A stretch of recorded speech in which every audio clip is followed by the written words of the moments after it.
ভাই ও বোনেরা, আশা করি আপনারা সবাই ভালো আছেন। কানাডা সম্পর্কে অনেকগুলো নেতিবাচক কথা আপনারা হয়তো এতদিন ধরে শুনে আসছেন। আজকে আপনাদের একটা খুশির সংবাদ জানাবো। সেটা হলো কানাডা সরকার নতুন করে লোক নেওয়া শুরু করবে এবং এই লোক নেওয়া শুরুর কথা ঘোষণা দিয়েছেন কানাডার অভিবাসন, শরণার্থী এবং নাগরিকত্ব বিষয়ক মন্ত্রী মার্ক মিলার।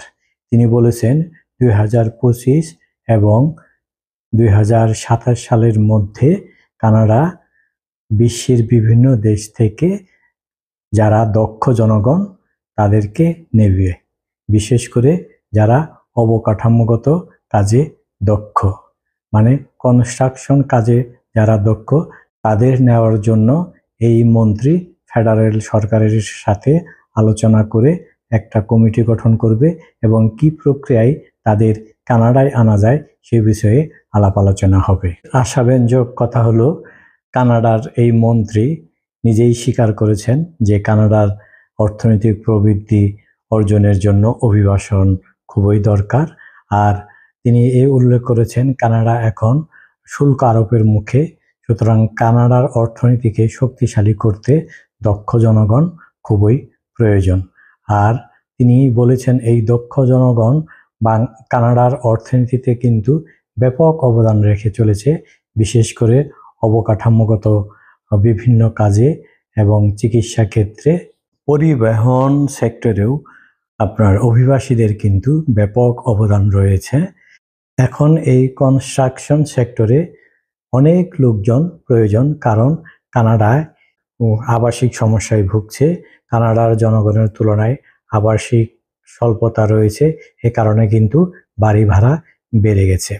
এদিকে মিলার উল্লেখ করেছেন যে কানাডা এখন আমেরিকার শুল্ক আরোপের মুখে পড়েছে, এ কারণে কানাডার অর্থনীতিকে আরও শক্তিশালী সমৃদ্ধ করার জন্য অভিবাসী খুবই দরকার। এ কারণে তারা অভিবাসী নেবেন। সুতরাং বাংলাদেশে যারা আছেন তারা কানাডা সম্পর্কে হতাশ হবেন না, তারা প্রয়োজনীয় ব্যবস্থা নিতে থাকেন।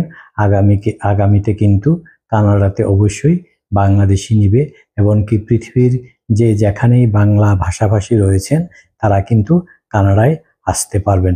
বিশেষ করে এখন ঠিকাদার এবং যারা কনস্ট্রাকশন কাজে দক্ষ তাদের আবেদন করার বিশেষ সুযোগ রয়েছে। মিলার যে কথাটি বলেছেন সেটা কিন্তু খুবই আশাব্যঞ্জক।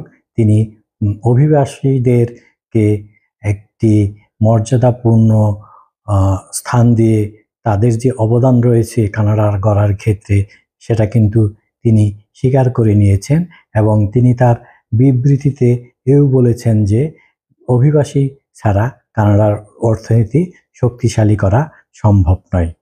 এখন আপনারা জানেন যে কানাডায় লোক নেওয়ার ক্ষেত্রে এবং কি টুরিস্ট ভিসা দেওয়ার ক্ষেত্রেও কড়াকড়ি আরোপ করেছে, কিন্তু আমার মনে হচ্ছে এই কড়াকড়ি আর বেশি দিন থাকবে না। 2-1 বছর পরেই সব কিছু স্বাভাবিক হয়ে যাবে। যারা কানাডায় আসতে চাচ্ছেন তারা দীর্ঘমেয়াদী একটা পরিকল্পনা নিন এবং আপনারা কানাডার মতো উন্নত, সমৃদ্ধ, শান্তিময় এবং একটি সভ্য দেশে বসবাস করার সুযোগ নিন। এখান থেকে আপনারা টাকা অর্জন করে বাংলাদেশে পাঠাবেন এবং বাংলাদেশের অর্থনীতিকে সমৃদ্ধ, শক্তিশালী করবেন, যাতে বাংলাদেশ মাথা উঁচু করে পৃথিবীর বুকে দাঁড়াতে পারে। এটাই তো আমাদের প্রত্যাশা, এটাই আমাদের বাঙালি হিসেবে সবার কাছে চাওয়া। পরিবারকে নিয়ে সবাই হাসি আনন্দে থাকুন, এই প্রত্যাশা করে আজকের মতো এখানেই শেষ করছি।